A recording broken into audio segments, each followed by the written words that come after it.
Morning, everybody, and thank you for joining us for our China webinar this morning. I'm Murray Anderson and joined today by Tian from our China business, Prescient China, out of Shanghai. But fortunately today we're in Stellenbosch. Tian has come out to join us, seeing a few clients and obviously doing the webinar today. Tian, thanks for joining us, bringing us lots of news from afar. I think lots of interesting points to talk about, which you'll cover during your presentation today. Folks, this is a live session, so please post your questions to the chat, which we'll cover after the presentation. Without further ado, Tian, over to you. Right, thanks, Murray. Morning, everyone, and thank you for your time this morning to join the China webinar. As always, it's amazing to be in Cape Town, especially when you have a few awesome days of weather.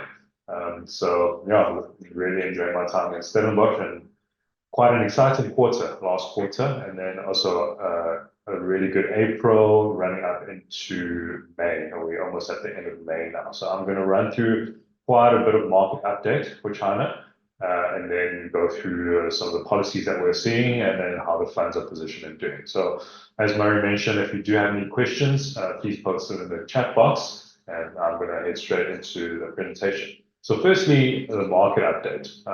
We start with a very basic statistic, Chinese GDP growth. We've seen GDP growth stabilized after sort of the post-COVID decline, after the hard lockdown of 2022. If you look at the chart on the left-hand side, it's annualized growth quarter on quarter. And if you look at the chart on the right-hand side, it's cumulative growth since end of 2018, so 2019. From the pre-COVID days until after COVID. So you'll see cumulatively China actually doing very well against its major peers, US, Germany, Japan, and even India. India's really picked up last couple of years, but cumulatively since 2019, China's still on top. If we look at Chinese interest rate environment, there's been a lot of talk and worry about Chinese China potentially going into persistent deflation territory. We were never too worried about that. If we look at the gold bars on this chart, you see that represents core inflation. Core inflation has always been consistently above, on average, about the 0.5% mark. So we've never had a really high risk of persistent deflation. We did have a few months of deflation, but now we're back in positive territory. Consumer sentiment is very weak in China with the post-COVID recovery, but we are seeing some very positive signs, and I'll show you guys that with some stats in the later slides. In terms of interest rates, we continue to have two-year rates at around 2%. So overall, we're having a real rate sort of scenario in China of around 1.8%, which is very solid, much better than the sort of the US scenario of between 1.4% 1.5%. Overall, a very healthy interest rate and inflation environment. If we look at PMI, another statistic that's been heavily covered by media outlets, using it as reasons for market declines. Again, we are seeing consistent positive data coming out of the PMI front. We'll see that the latest services and manufacturing PMI are both above 50, showing expansion. And even, so the two lines on these charts, the red line is the Caixin Chinese PMI, so that's more weighted towards private enterprises. The green line is the official National Statistics Bureau PMI, and that's more weighted towards larger and state-owned enterprises. So it's encouraging to see that the private sector is actually more confident than the state sector, showing resilience in the real economy. But even so, the state sector has also picked back up to about 50. So we're very happy with these numbers. We expect to see consistent number and readings above 50 as we gain momentum in the post-COVID recovery in China.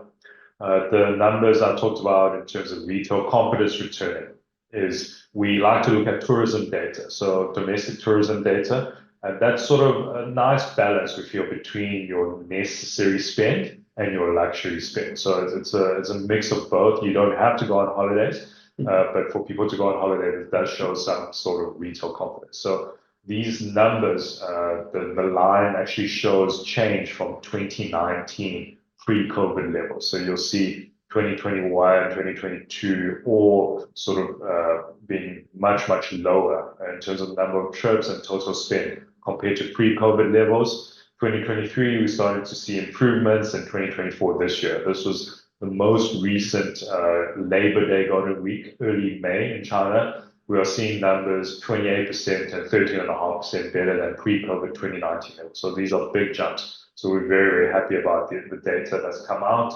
If we look at another indicator of investor confidence coming into China, is that we have seen for the first time since early 2023 net foreign inflows into Asia, into the onshore Asia market. It shows that foreign investors are very much more confident. So you'll see that early 2023, when people expected a binary recovery in the Chinese economy, there were lots of inflows into the Chinese stock market. But when people realized it wasn't an instant recovery, you saw net outflows in Q2, Q3, and Q4 for 2023, and the markets did struggle, especially for the first 3 quarters in 2023.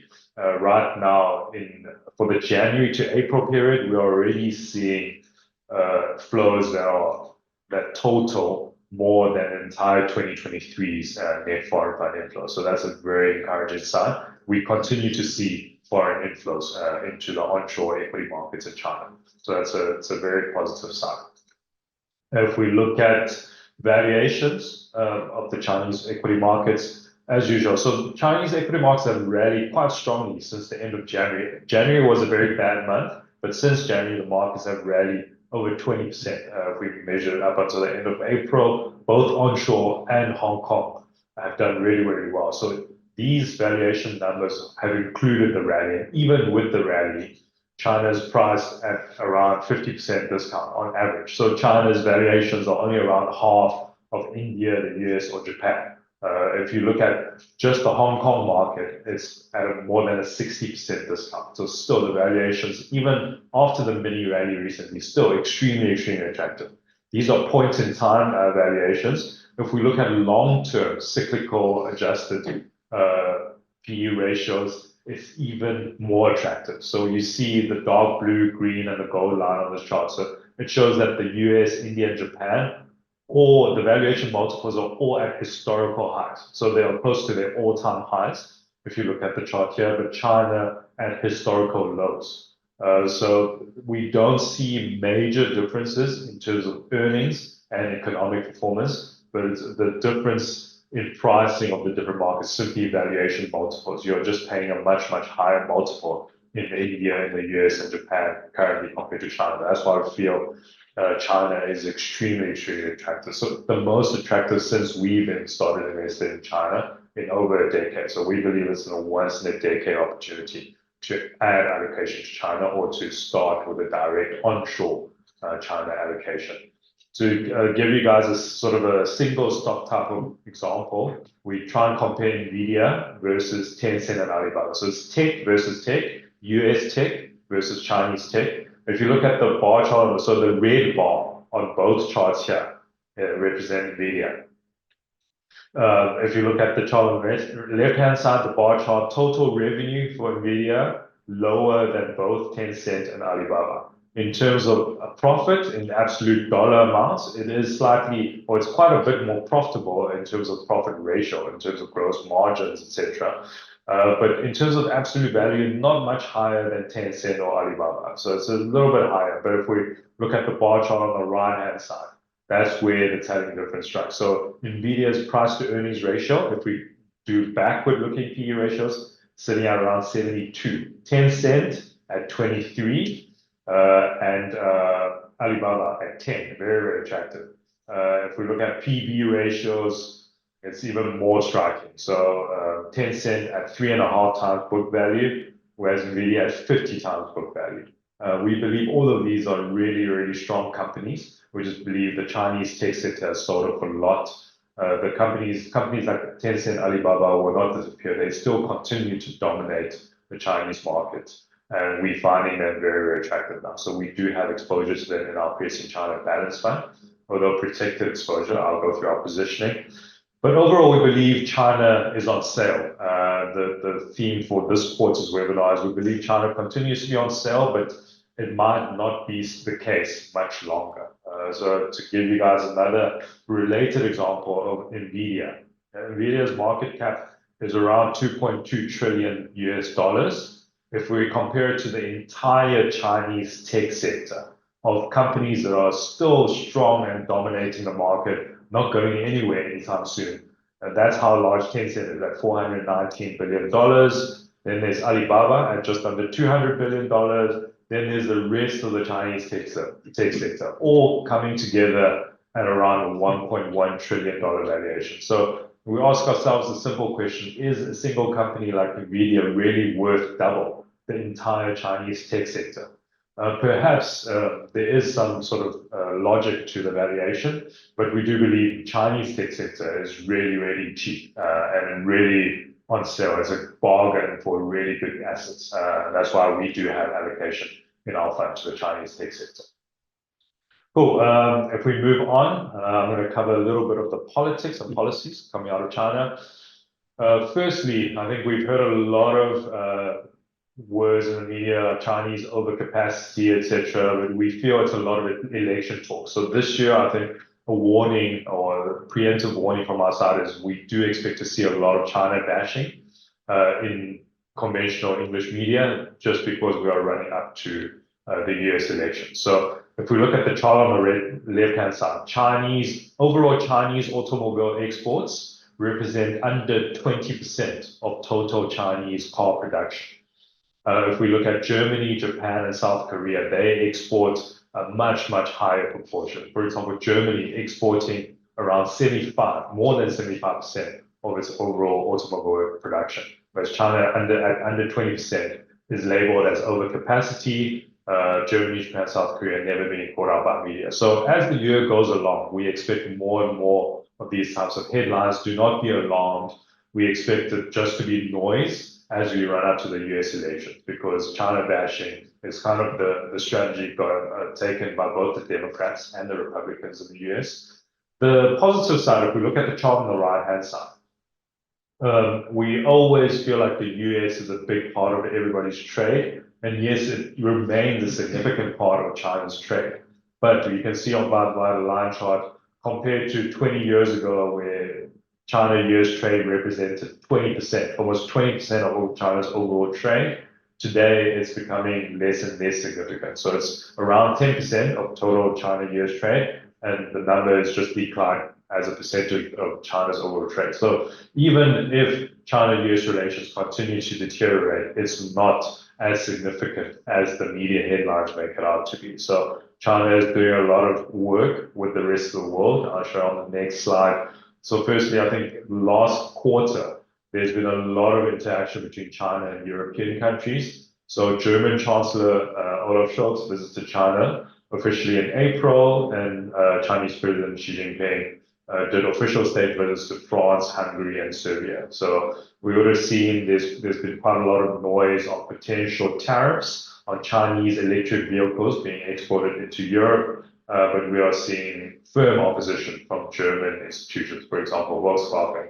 And the German VDA, which is the German Automobile Alliance Association, officially, along with the German Chancellor, voicing their opposition to tariffs. So we do see China-EU relations getting better. For example, CATL, the largest EV battery producer in the world, is investing heavily in the EU in facilities and making the operations very efficient. So costing in production in the EU very similar to local Chinese production. BYD, another Chinese sort of electric vehicle giant, also investing in overall battery and EV production in the EU. So we're seeing integration between China and EU getting better, especially as we get to the end, hopefully, of the Russia-Ukraine war. Relations between China and Europe overall will continue to improve, as we are seeing over the past couple of months. Moving on to domestic policy, we are seeing a lot of supportive policies come out for the property sector. So firstly, we believe there's limited room for monetary policy, but we're seeing a lot of fiscal support. So very recently, we saw a trillion CNY of special long-term government bonds being issued and received massive support from the market. There was massive demand. We saw Chinese, so when I say banks approve, all the major Chinese banks are state-owned, essentially another form of fiscal support, almost close to 1 trillion CNY of loans being approved for healthy real estate projects to stabilize the sector, because sentiment in the property sector is pretty poor. We saw massive removals of property purchase restrictions across major provincial capitals. It hasn't happened yet in tier 1 cities like Shanghai, where our offices are based, but we are hearing rumors that that will happen soon as well. So without full removal of property purchase restrictions, many existing restrictions are already starting to be removed in Shanghai and Beijing, these sort of tier 1 cities. Although demand in these tier 1 cities for property is still very, very high. That's why regulators haven't really let everything go in terms of purchase restrictions. There's easier financing and lower down payment requirements released nationally, and the government, certain local governments are also looking at proposals to buy up unsold homes to ensure that there's sort of an orderly decline to the property sector. So we don't believe there's going to be any major stimulus to blanket bail out the sector. As we've said, probably for almost 2 years now, we do believe the property sector will continue to be a drag on the economy, but it's a matter of the Chinese economy growing at between 5 to 6% versus growing between 4 to 5%. So it does hurt, but it's nowhere near as magnified as many of the Western sort of media headlines make it out to be. So we do believe the policies are enough to ensure a steady decline of the sector to become a healthy portion of the economy. Okay, moving on to the session, I think once in a while we do a recap on why Prescient China. So to this quarter, it's sort of why onshore, China onshore. So there's always a lot of products in South Africa, in the West in general. So your MSCI China ETFs or your China funds that are benchmarked to MSCI China. I think this quarter we wanted to remind everyone that the MSCI China Index and the CSI 300 onshore equity index vastly different indices. So MSCI China is it's a bunch of Chinese companies that are listed offshore that have the most heavy weighting. So it's very concentrated in the tech and finance sectors. You don't really get a good overall diversified exposure to the Chinese market, whereas the CSI 300, which is Prescient's chosen equity benchmark, is onshore, fully onshore. Not everyone can access it. Prescient China holds a QFII license, which allows us to freely move capital on and offshore in China. China, like South Africa, also has capital controls, currency controls. So with that license, we aren't restricted by those limits. So that's an advantage. If we look at the top 10 holdings of MSCI China versus CSI 300, you can see it vastly different. MSCI China, you're seeing Tencent, Alibaba, PDD, Meituan, NetEase, JD, Xiaomi. So 6 out of the top 10 are tech companies. The others are China Construction Bank, Bank of China. So you get your banks, you pretty much get your banks and tech, and that makes up 43% of the index. And that's essentially your very concentrated, undiversified exposure to China. Whereas if you look at the CSI 300, much more diversified. You're getting your alcohol companies, you're getting batteries, CATL, your second largest is your battery. You get exposure to the EV sector, you get exposure to the insurance sector. My idea is consumer electronics, you get mining exposure, you get power grid exposure, and you get banking and pharmaceuticals. So that's just in the top 10. You can already get the idea of it's a lot more diversified in terms of its makeup, and you're getting a much better real representation of the Chinese economy by the CSI 300, which is a big part of the reason why we chose to invest in that section of the market. If we look at overall correlation to the JSE, so as a South African investor, why do we believe CSI 300 is better? Is just over the long term, CSI 300 has always had the lowest correlations to the JSE Aussie. So the bar chart on the left-hand side, you can look at all of the different correlations. Many people believe in allocations to emerging markets, but they fail to realize if you look at MSCI EM, if you look at the bar chart, it's almost got a 90% correlation to the JSE All Share. So yes, you are getting emerging market exposure, but in terms of portfolio level diversification, you're not getting much. You're getting a 90% correlated exposure to the JSE. Whereas on the right-hand side, the CSI 300 has got just over 40%. So this is the most recent figures update long-term correlation updated to end of April 2024. We got the lowest correlation to the JSE compared to any other major stock market in the world. So that's definitely a very strong advantage. And on the right-hand side, the green box is CSI 300 overall correlation, 5-year rolling correlation to the JSE, and the gray block is MSCI China.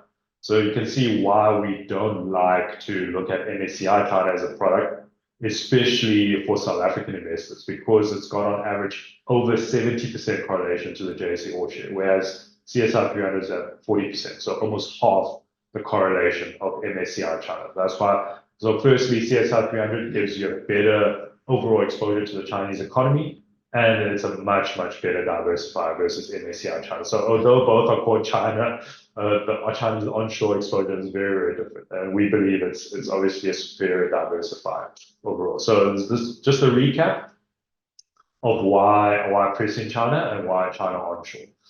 Okay, moving on to our funds and our positioning. Firstly, I think very quick overview of our equity fund. Our equity fund is not available in RAND format. Currently only available in the UCITS US dollar format, although we are exploring options to make that available to the South African market by ETF format. So yeah, watch this space. We will likely make some announcements soon. But overall, our ETF product is a low cost absolute.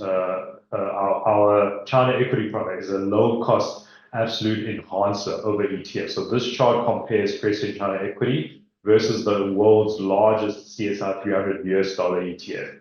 And since inception after fees, we are beating this ETF by 3% per annum. If you compound that 3% per annum over 5 years, it's quite a big gap, and you can see that on the line chart here. If we look at peer group rankings on Bloomberg, this is across all active China equity managers. Over 3 years, we are ranked top 10% globally amongst China equity managers. Over 5 years, we're ranked about top 11%. So we are around the top decile ranked China equity manager. So it shows that our process is working quite well. Morningstar wise, we are Morningstar 5-star rated over all reported periods. So that's a quick overview of our China equity product. Our China balance product, which is available as a local RAND feeder and a dollar UCITS fund. We wanted to show how active we've been handling our asset allocation this year. So this is since the beginning of the year, we've upped our equity exposure from just over 65%, around 67%, to right now currently at around 97%. This is a line chart that shows month-end asset allocation. So the daily chart would have been extremely volatile and not very pleasant to see, but we do allocate actively every day, or we potentially adjust our asset allocation every day. Our entire model is to ensure that we efficiently gain exposure to the equity market. So as it currently stands, this was as of mid-May, we are around 97% equity exposure. Out of that, around 28% of our equity is protected, and that is a portion where we have exposure to the Chinese tech sector, where we believe there's a lot of potential upside, but it is also a very volatile part of the Chinese market. That's why we choose to spend some premium, spend some option premium and gain protection for that portion of the line. So effectively, we have about 97% of equity market upside, but only around 70% of equity market downside. Overall, if we look at performance this year, if we look at the worst month on the left-hand side, the worst month this year, January, where the markets really tumbled, we managed to drop less than pure equity markets, even with our aggressive positioning. And then if we look at performance from January through to the end of April, we've managed to outperform pure equities by 2% over a period of 4 months. So, I mean, annualized, that would be about more than 6% above 100% equity. So that's what we try to achieve over the long term. And we have been able to achieve that over the long term. This is just our overall balance fund performance, but I think this is quite an interesting chart that we've started to show since our Prescient China balance reached its 10-year track record. So since its inception, you'll see that we've outperformed pure equity indices. So on this chart is MSCI Emerging Markets, MSCI China, and CSI 300 Total Return Indices. So we've been able to outperform 100% equity indices since inception. So it shows that our active asset allocation process is working fairly well and fairly consistently. Another point I want to mention is that we don't massively outperform over a specific cycle. Our process ensures that we consistently generate alpha. So it's not putting the risk on our clients on when you come into our fund. We consistently generate alpha year after year through our quantitative process. So that's one of the advantages. In terms of Morningstar rating, we are rated 5 stars for overall and 10-year. 3 and 5 year, we dropped to 4 stars recently because of the poor equity markets. We started to underperform some of the bond-heavy funds over the short term. But over the long term, as long as the equity markets, we expect the equity markets to recover, and we expect our rating to regain its 5-star status. So overall, in summary, we believe the Chinese economy is getting consistently stronger. So the fundamentals are very, very strong. We don't see fundamentals getting bad. We expect consistent fundamental improvement. Geopolitical landscape remains tense. So China-US relations remain tense, especially with US elections coming up. So do not be too alarmed by a lot of China negative headlines. That's expected to happen running up to the elections. We believe the Chinese economy and the stock market is simply too large to ignore. And we believe every investor should have somewhat of an allocation to China direct, especially China onshore. So valuations remain extremely attractive on very strong fundamentals that we mentioned earlier. And when China sale ends, it ends quickly. And I'll show you guys on the last slide, after the summary slide. But yeah, we believe it's probably your best chance in a decade to add to your China exposure. If you don't already have a direct China onshore exposure, start with a 1% allocation just to have skin in the game. We believe it's very, very unlikely that one can go wrong if we enter at current valuation. So we'll very likely generate very strong real returns over the next sort of 3 to 5 year cycle. Okay, how fast will China sale end? This is the last slide. If we look at 2007, 2008, from the bottom up, we were up 616% over a period of 23 months. We don't think it's going to happen again. That was when Chinese market was very, very immature, but we wouldn't be surprised if we get a 3-digit increase, so in the hundreds of percent. So in 2014, as recent as 2014, 2015, we were up 133% in 13 months. In 2018, we were up 64% in 14 months. So yeah, so right now, it's very clear we're at the bottom and we see economic fundamentals improving. So that will eventually drive earnings up and it's going to be on the way up. So we believe there's massive upside as the economy recovers, as the markets recover. So we are very, very confident and positive on the markets currently. And with that, I think I'm going to hand over to Murray on questions. Thanks, Tian. Thanks for that whirlwind tour. Let's have a look. We've got a few questions coming through, but maybe while you review those, I'll just sort of like to kind of summarize and come back to it and ask a few questions myself, if you don't mind. Didn't want to interrupt you as we went along. But I think the whole shift in this geopolitics is probably the thing that's been bothering most people.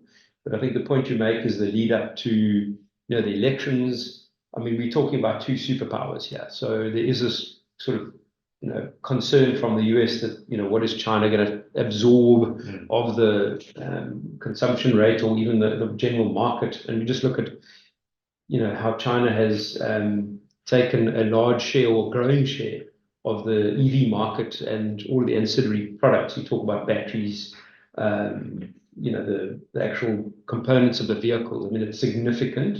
So you can understand why they're concerned about jobs and the requirement of onshoring. When post 2008, a lot of the production capacity was moved to China. And I think there's an additional point around this is that you've got this quality made in China 2025 that Xi Jinping has been pushing. So there's that concern as well. That's not just, they're exporting good product. And then lastly, I think the point you made in your geopolitical summary is that China is trading a lot with its partners around its neighborhood, call it Asia, and the Belt and Roads Initiative is a significant sort of piece of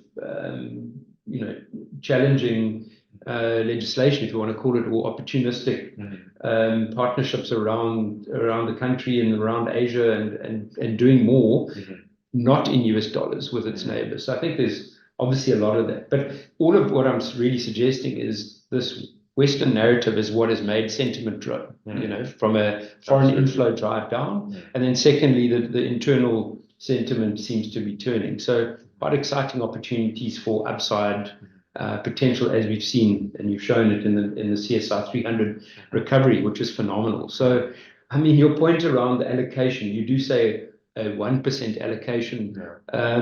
Maybe just talk about, a lot of people would be getting exposure through EM funds, but your 1% looks a little bit different to that. So how would one go about this? Yeah, so I mean, I'll go back to my correlation slide.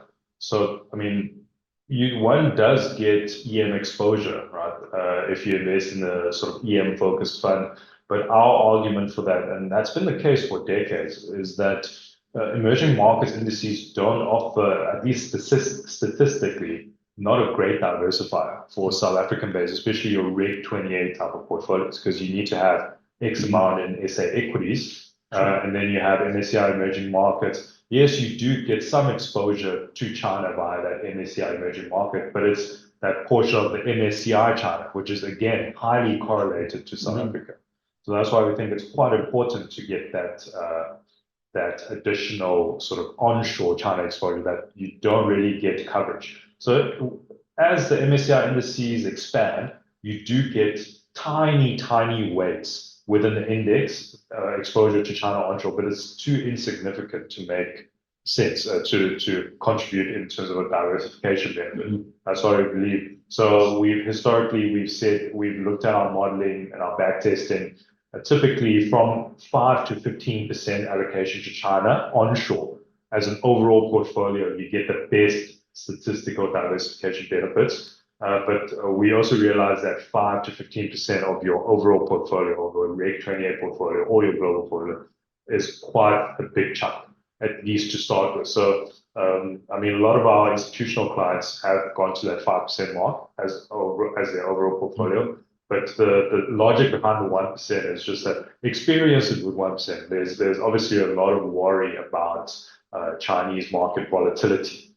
I've shown in our balance fund that we have downside protection. It's a lot smoother even than equity indices because we manage it very actively. So a 1% allocation is a start that could get you a little bit of alpha for a small portion of your portfolio, but even if markets really tank, doesn't hurt your portfolio. But it gets your skin in the game, and you'll start to monitor the Chinese onshore market. And over time, we believe one will realize the benefits that China onshore allocation brings to the portfolio. So that's that. Let's just have a look at one or two of these questions. Are there any companies in both the MSCI China and the CSI 300, or can companies only be in one or the other? So to answer that question, there are some companies. So if I go back up to this side, there are some companies, not necessarily on this chart, but for example, there are a lot of the Chinese banks, for example, China Construction Bank, Bank of China. A lot of the banks are dual listed in Hong Kong and mainland China.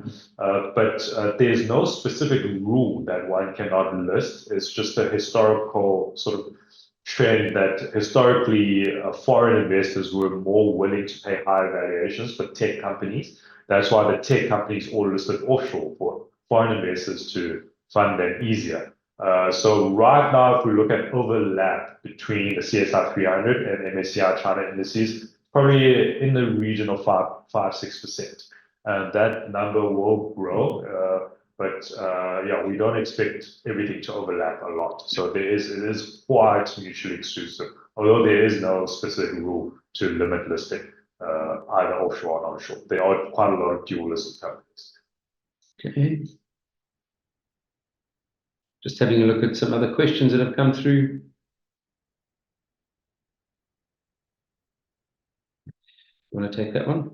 So I think there's a question that talks to the more China moves away from trading in the dollar, is this a great investment in opportunity in China funds in the short, medium, long term? So I think overall, globally, so as China moves away from dollar trade, it doesn't mean that the dollar is falling off a cliff. in terms of global trade. It still represents the vast majority of global trade. And because China is the largest trading partner for almost more than 150 countries out of 190 countries in the world, there will still be a significant amount of dollar trade, although they are trying to trade more and more in the CNY.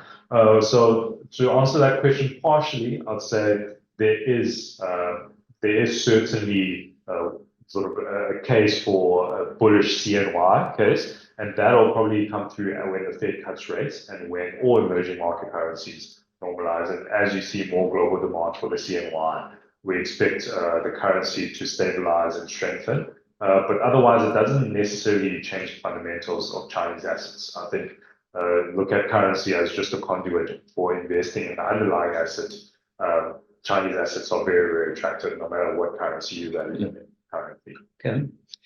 So there's a question relating to the Chinese property market here, and specific exposure you may have in the funds to the Chinese property market. Maybe just to voice over a little bit of concern there, which you did in your presentation.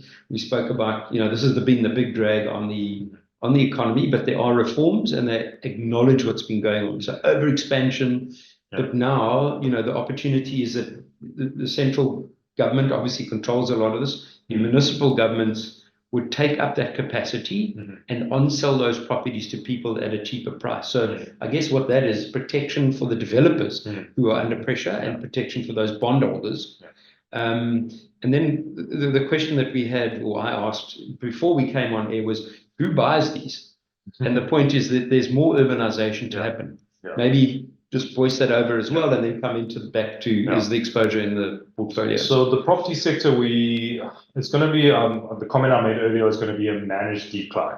So it's probably not going to generate any profitability. There are certain opportunities, and I'll talk to that after I cover Murray's question. So overall, there are a lot of policies, as I mentioned. I'll just move to that slide again in terms of the property support.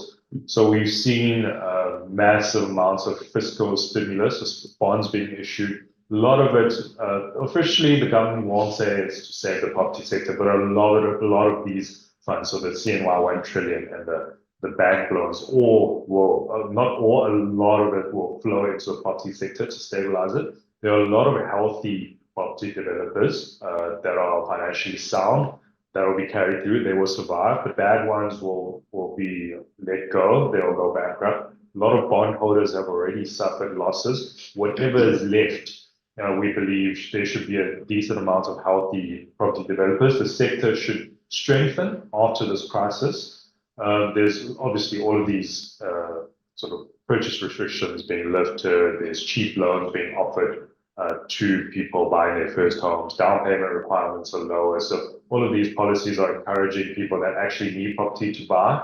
There's even proposals, like Maria mentioned, the local government's also studying proposals to actually buy unsold homes. Once after they buy, they can rent it out to sort of your lower to middle income families at cheap prices to, again, stabilize the sector. Overall, we do expect it to be a drag on the economy, but nothing significant enough to absolutely sort of halt the economy.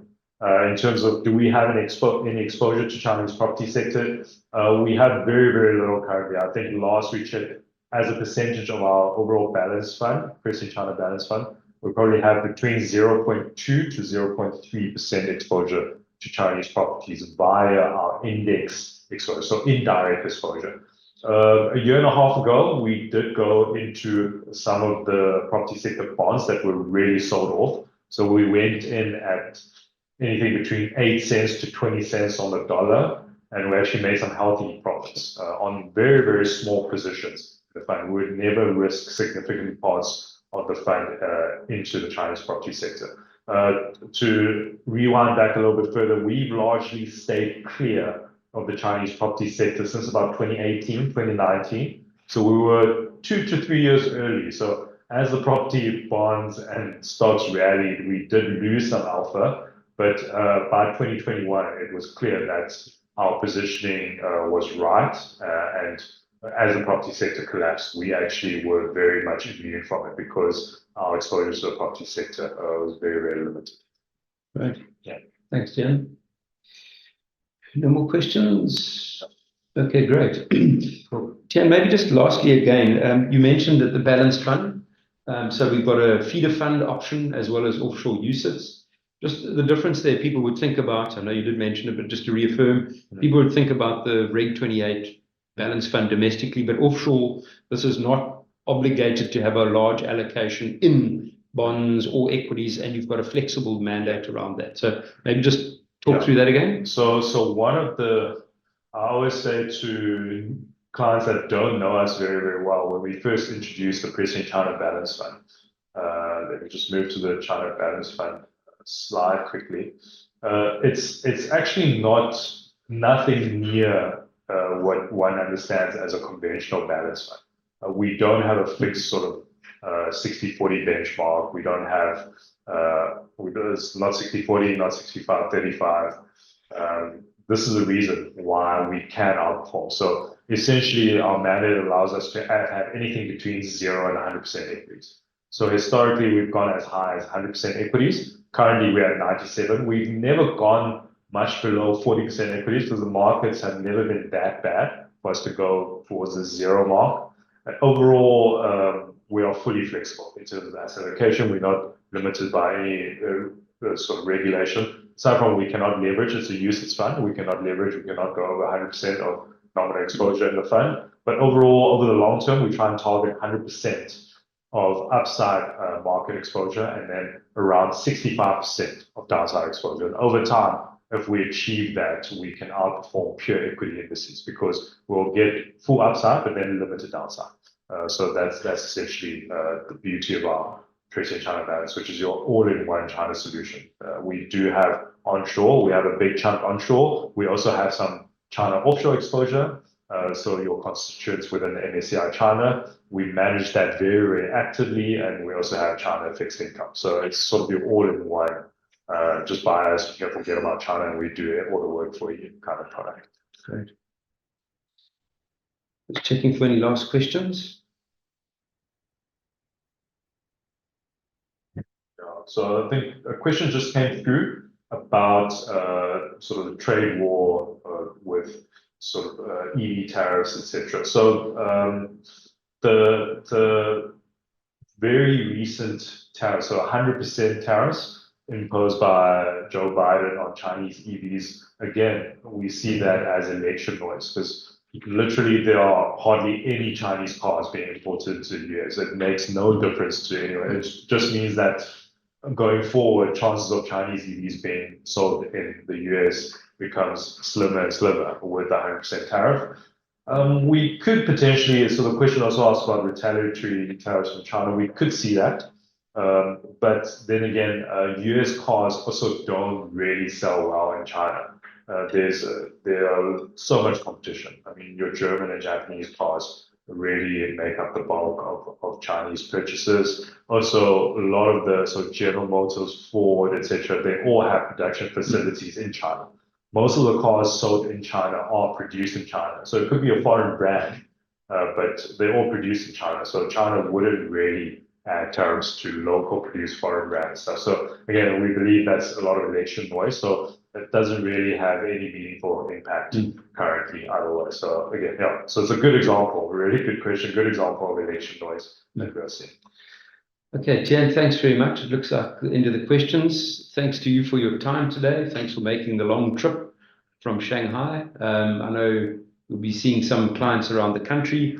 And folks, thanks for dialing in today. Just as a reminder, our fund that has just been spoken about, the Balance Fund, is available in feeder fund format on this platforms or directly, as well as the UCITS version in US dollar format offshore and on the offshore platforms that you may use. So I think a great opportunity. I think the point that we make here, and everybody's very well aware that there's exciting opportunities out of companies in China.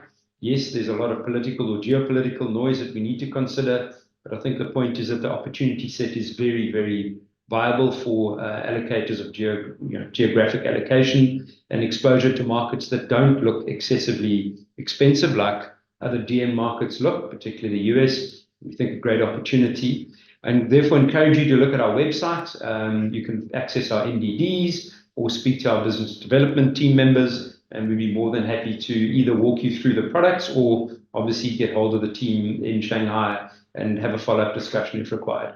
Thanks for joining us today, and till next time. Thanks, everyone. Bye.